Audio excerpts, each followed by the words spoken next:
अच्छी तरह सुन लो, नहीं होगा, कभी नहीं होगा। हम दो, हमारे दो, बाकी सब मर लो।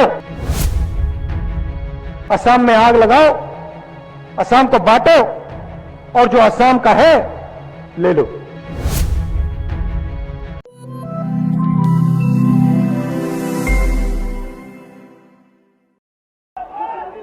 शांत हो जाइए। जय और असम।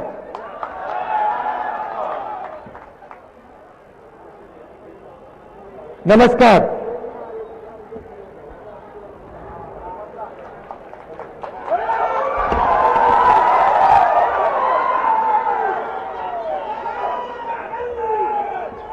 रिपुन बोरा जी,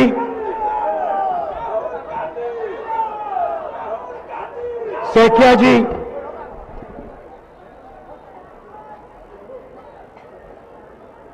जितेंद्र सिंह जी, भूपेश बघेल जी, स्टेज पे कांग्रेस पार्टी के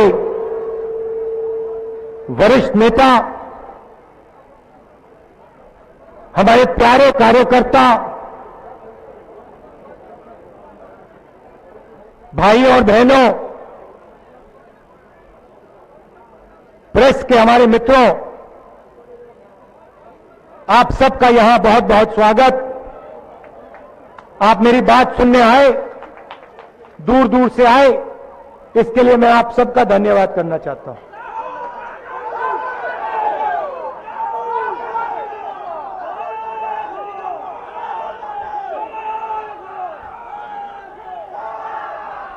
जब मैं यहां आ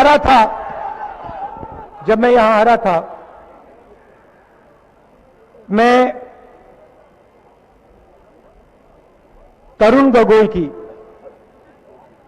याद कर रहा था।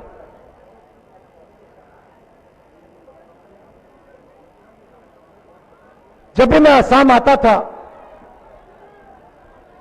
तरुण गोगोई जी से बात करने का मौका मिलता था। और शायद आपको ये बात नहीं समझ आती, मगर जो असम के बाहर से आता है, उसके लिए असम बहुत कॉम्प्लेक्स प्रदेश है।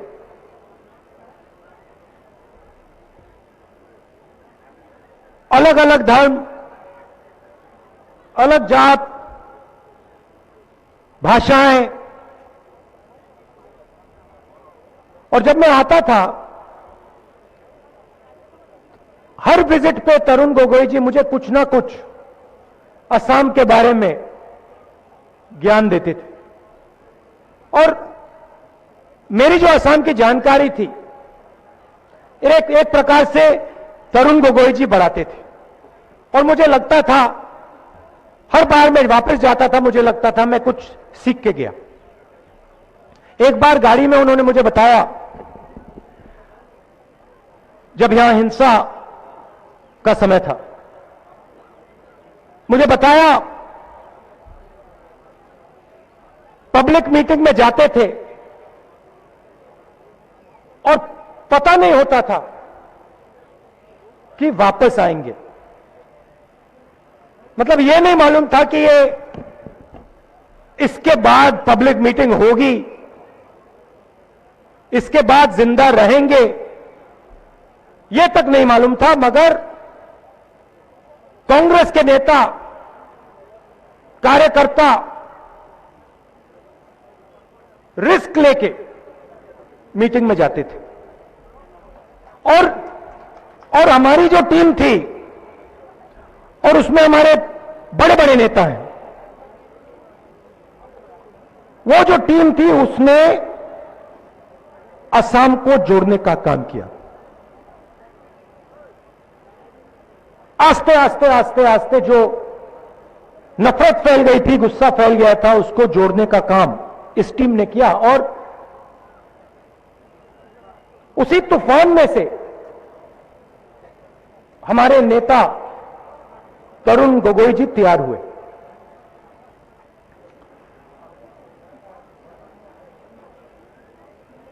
आज मुझे बताया गया कि जो पुरस्कार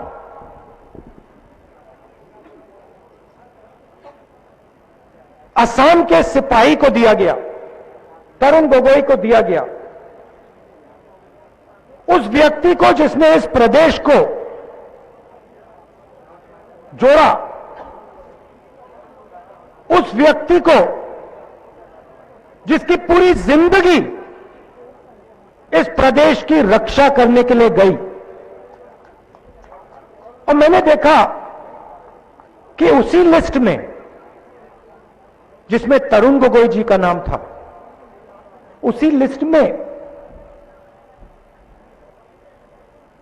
पीएम ऑफिस का एक ब्यूरोक्रेट का नाम था। और मुझे दुख हुआ कि हिंदुस्तान की सरकार ने तरुण गोगोई जी का और इस प्रदेश का अपमान किया। एक तरफ एक व्यक्ति जिसने अपनी पूरी जान दी,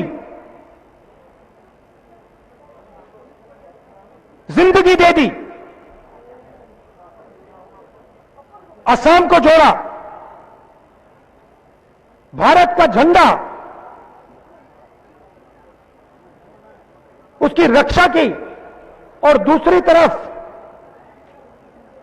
पीएम ऑफिस के एक ब्यूरोक्रेट जिन्होंने सिर्फ एक काम किया, नरेंद्र मोदी जी की हाहाकारी।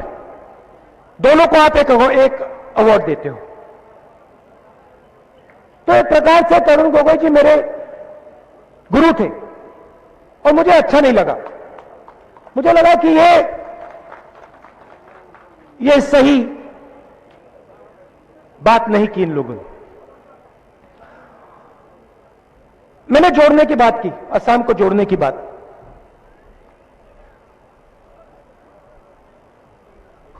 जोड़ा कैसे गया? पूरे असम को एक साथ लाकर बातचीत करके असम अकॉर्ड, जो एक प्रकार से असम का प्रोटेक्टर है, आपकी रक्षा करता है। औजार वही है, शांति का औजार वही है। तो मैं पहली बात आपको कहना चाहता हूं, असम अकॉर्ड की प्रिंसिपल्स को मैं और कांग्रेस पार्टी के सब नेता डिफेंड करेंगे, प्रोटेक्ट करेंगे, और 1 इंच उससे पीछे हम नहीं हटने वाले।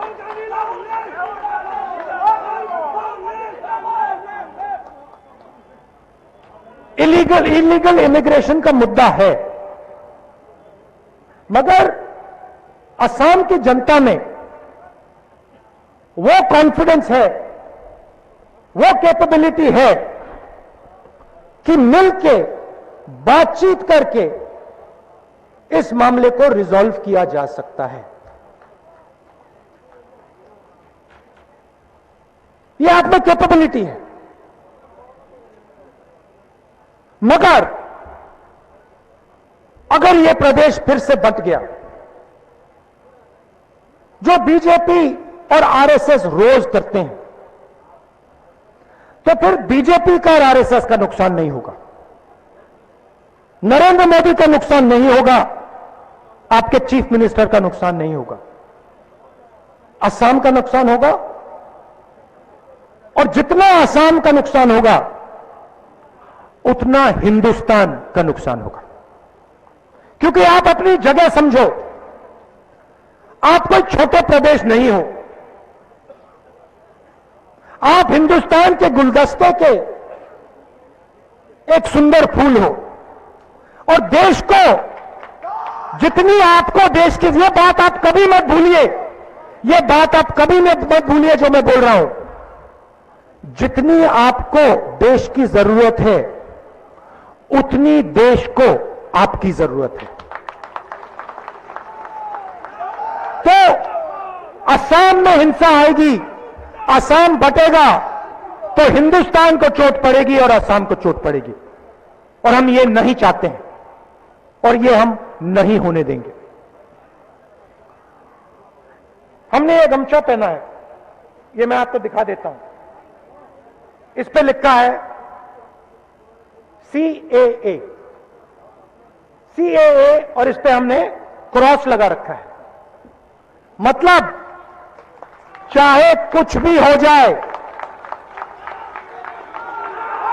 चाहे कुछ भी हो जाए,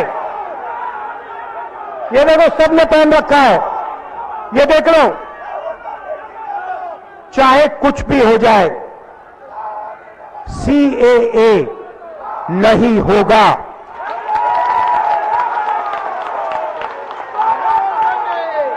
हम दो हमारे दो, अच्छी तरह सुन लो, नहीं होगा, कभी नहीं होगा। राहुल गांधी, राहुल गांधी, राहुल गांधी। अब मैं आपको बताता हूं, अब मैं आपको बड़ी सुंदर तरीके से,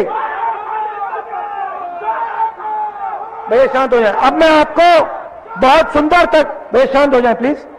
अब मैं आपको बहुत सुंदर तरीके से समझाता हूं कि बीजेपी असम अकॉर्ड को खत्म क्यों करना चाहती है, हिंसा क्यों लाना चाहती है, CAA क्यों लाना चाहती है। मैं बहुत सुंदर तरीके से आपको समझाऊंगा। ये देखिए, ये है 100 रुपए का नोट, है ना, ठीक है। ये है 50 रुपए का नोट, ये है कितने का, ये 10 का, और ये है 2 सिक्के 7 रुपए के, मतलब 167 रुपीस, है ना, ठीक है।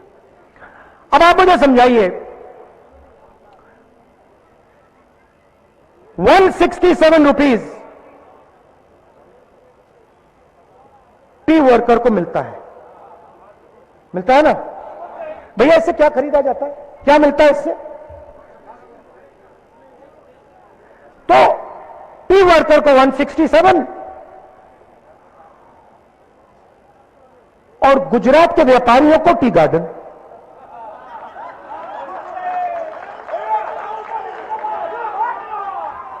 चाय के वर्कर को 167 और गुजरात के व्यापारी को टी गार्डन।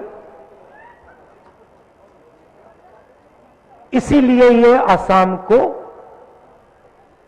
बांटना चाहते हैं, क्योंकि ये जानते हैं कि अगर असम से चोरी करनी है तो असम को डिवाइड करना ही पड़ेगा, क्योंकि अगर असम को डिवाइड नहीं किया तो असम से कोई भी शक्ति चोरी नहीं कर सकती। अब हमने साफ कह दिया, देखिए 167 ये हुआ, ये क्या भैया 200, मतलब इससे 2 रुपए कम होंगे, और ये कांग्रेस पार्टी हर रोज टी वर्कर के जेब में डालेगी, मतलब 365 रुपीस। और जो हमारे टी वर्कर्स हैं, आप अच्छी तरह सुन लीजिए, ये जो आपको 167 मिल रहा है, चाय के मजदूर अच्छी तरह सुन लीजिए, ये जो आपको 167 मिल रहा है, इसमें ये जो है ना, हम जोड़ देंगे ऐसे और आपकी जेब में डाल देंगे। अब आप पूछोगे अरे भैया, अगर आप 200 रुपए हर मजदूर के जेब में डालोगे तो पैसा कहां से आएगा? मैं बता देता हूं, गुजरात के व्यापारी से। सीधी सी बात है, वो आपका जो है वो आपसे छीन रहा है। मजदूर भूखा मर जाता है, इनकी सरकार कुछ नहीं करती। कोरोना आया, देश के सबके सब मजदूर सड़क पर वापस घर की ओर चले। हाथ जोड़ के यह मांगा था उन्होंने नरेंद्र मोदी से, इससे ज्यादा नहीं, बस का टिकट दे दो। अच्छा ठीक है, बस का नहीं देना तो रेलवे टिकट तो दे दो। नरेंद्र मोदी कहते नहीं मैं नहीं दूंगा। तुम कौन हो? हम दो हमारे दो और किसी को कुछ नहीं। हम दो हमारे दो, तो सुंदर पोस्टर बना रखा है, हम दो हमारे दो।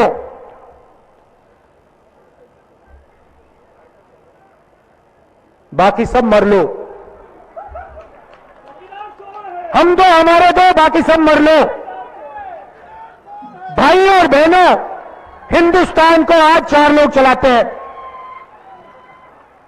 और असम के लिए मैं उसका थोड़ा एक्सटेंशन लाया हूं। हम दो हमारे दो और हमारे दो और जो असम को चला रहे हैं। हम दो हमारे दो, हमारे दो और असम से सब कुछ लो। यह रियलिटी है, यह सच्चाई है। प्रधानमंत्री ने भाषण किया लोकसभा में, किसानों के बारे में बोले, कुछ नहीं बोले, सब कुछ बोल दिया, मगर किसानों के बारे में बजट में कुछ नहीं। तो सिस्टम बहुत सरल है। असम जाओ, असम में आग लगाओ, असम को बांटो और जो असम का है ले लो। अच्छा भैया एक बात बताना, एयरपोर्ट किसको दिया? नाम बताना जरा। हम दो हमारे दो ना, उसी को एयरपोर्ट मिला ना। अरे भैया क्या भैया आप क्या बात कर रहे हो? अभी तो सब कुछ लेगा, कुछ नहीं बचेगा। तो ये बात है। जो आपका है वो ये चाहते हैं और जानते हैं कि अगर आपको बांट दिया, अगर यहां आग लगा दी तो जो भी लेना चाहते हैं ले लेंगे। और मैं यहां इसलिए आया हूं और ये जो हमारे कांग्रेस पार्टी के नेता यहां खड़े हैं इसलिए आए हैं, हम आपको बताना चाहते हैं कि असम को दुनिया की कोई ताकत नहीं तोड़ सकती। और जो असम अकॉर्ड को छूने की कोशिश करेगा, जो यहां नफरत फैलाने की कोशिश करेगा, उसको असम की जनता और कांग्रेस पार्टी मिलकर सबक सिखाएगी।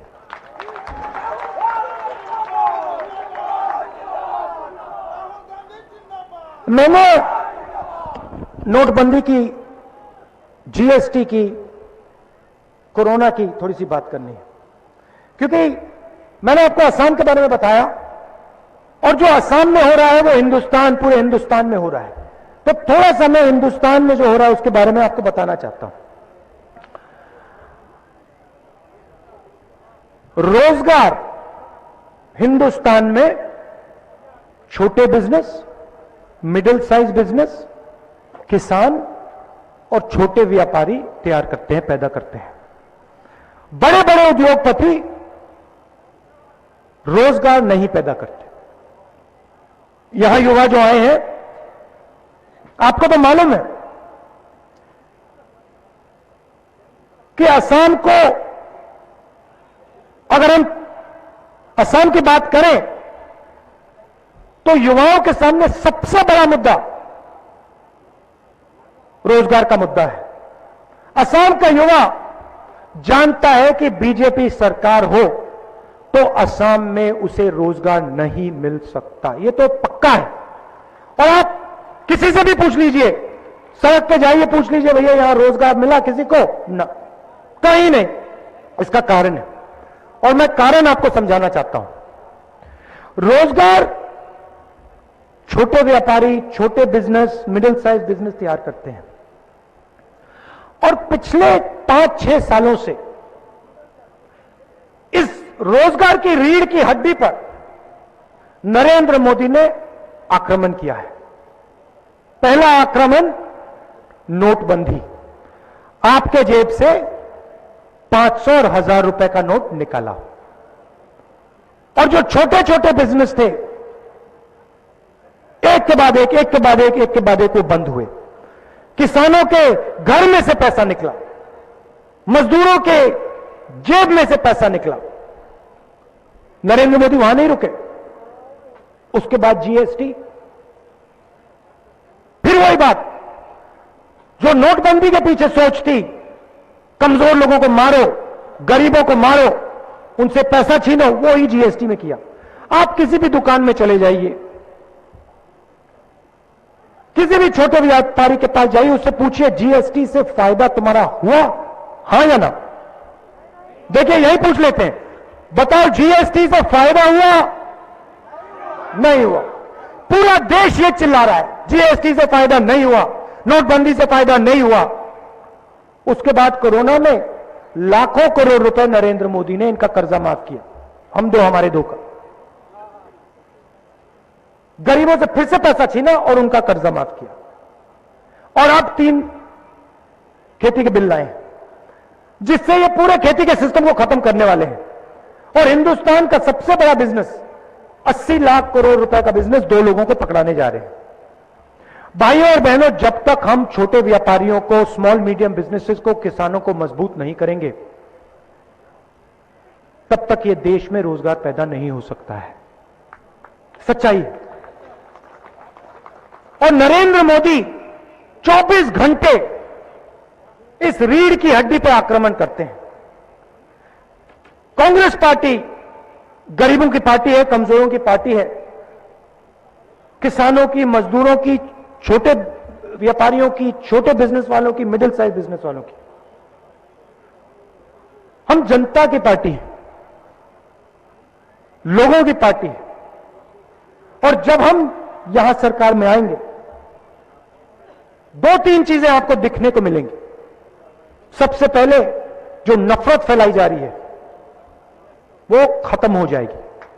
दूसरी बात, हम किसी को पीछे नहीं छोड़ने वाले हैं। हर जात, हर धर्म, हर भाषा, हर व्यक्ति की हम रक्षा करेंगे और हम सबको एक साथ मिलकर आगे बढ़ाएंगे। और तीसरी बात, जो हमारे युवा हैं, आपको याद होगा 2004 के पीरियड में 2014 तक आपको याद होगा कि पूरे हिंदुस्तान में तेजी से इकोनॉमिक ग्रोथ हुई थी। आपको याद होगा कि युवाओं को रोजगार मिलता था, करोड़ों लोगों को हमने गरीबी से निकाला। तो युवाओं को मैं कहना चाहता हूं कि जो आपको आज दुख हो रहा है, जो आपके दिल में घबराहट है, हम इस घबराहट को मिटा देंगे और हम आपके लिए असम में रोजगार पैदा करेंगे। यह मेरा पहला दौरा है और मैं यहां फिर से आऊंगा, असम आऊंगा और बहुत सारे मुद्दे हैं। आज मैंने सिर्फ 2-3 मुद्दे उठाए हैं, मगर ये बहुत जरूरी मुद्दे हैं, क्योंकि हम चाहते हैं कि ये प्रदेश तेजी से आगे बढ़े, युवाओं को यहां रोजगार मिले, चुने हुए लोगों की सरकार ना हो, 2-3 लोगों की सरकार ना हो, भ्रष्ट सरकार ना हो। इसलिए कांग्रेस पार्टी को चुनाव में भारी बहुमत से आप सबको जिताना है। रिमोट कंट्रोल से देखिए रिमोट कंट्रोल से टेलीविजन जरूर चल सकता है, मगर असम जैसा प्रदेश नहीं चलना चाहिए। रिमोट कंट्रोल से नहीं चलना चाहिए। आपका चीफ मिनिस्टर हो, असम का चीफ मिनिस्टर हो, असम की जनता की आवाज,